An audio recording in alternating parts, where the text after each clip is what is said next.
lakkaan jiraadhu humna koo utuun si godhadhu abdii koo tati yeroo hundumaa dhimma kootu siin hojjetama irruu koo lakkaan jiraadhu humna koo utuun si godhadhu abdii koo tati yeroo hundumaa dhimma kootu siin hojjetama dhimmi koo siin hojjetama dhimmi koo siin hojjetama dhimmi koo dhimmi koo siin hojjetama dhimmi koo siin hojjetama dhimmi koo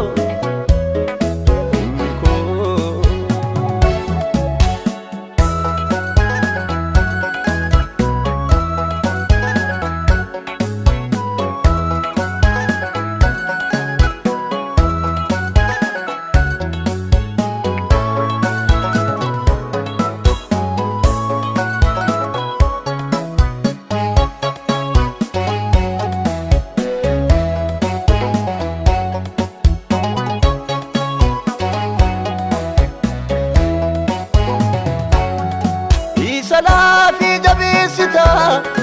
dadhabaa mogolee dhidhiibdeetu sirreessita jireenya isaa okkolee siif gurra qaba du'aanaaf urbulee gonkumaan qaana'u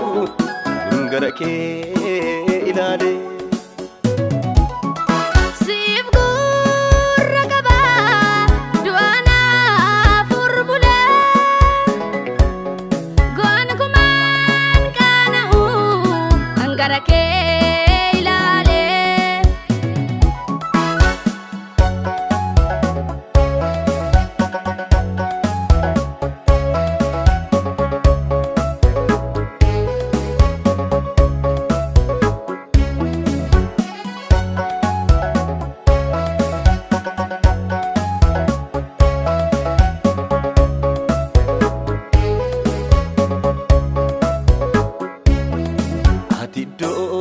jalatti naman kennitu nama siif of kenne qileef hin gootu karra jireenyatti geessu namatti agarsiista boqonnaa fi nagaa namaa kennita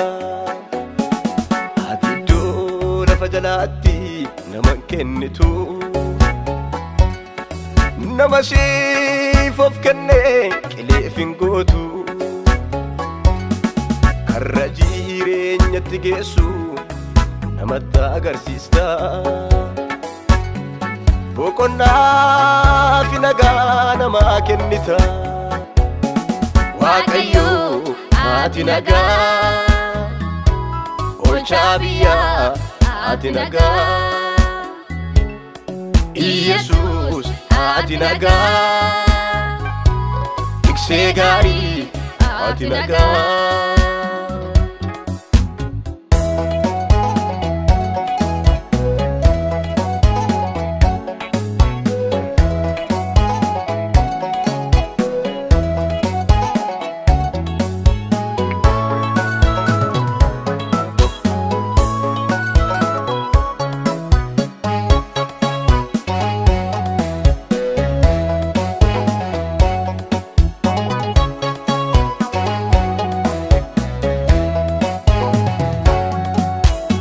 maaliif badaa sabni kee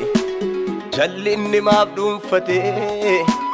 maaliif badaa dhugaan kee sobni maaf heddummatee hundumtuu harika bal'isee si eega hiika kallaatu tokko hin jiru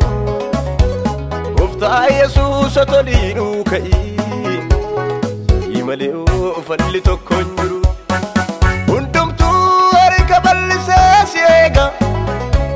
hiika kallaatu tokko hin jiru gooftaa Yesuus ati nu dirmadhu malee falli tokko hin jiru. Waaqayyo ati nagaa, oolchaa biyyaa ati nagaa, Yesus ati nagaa, tiksee gaarii ati nagaa.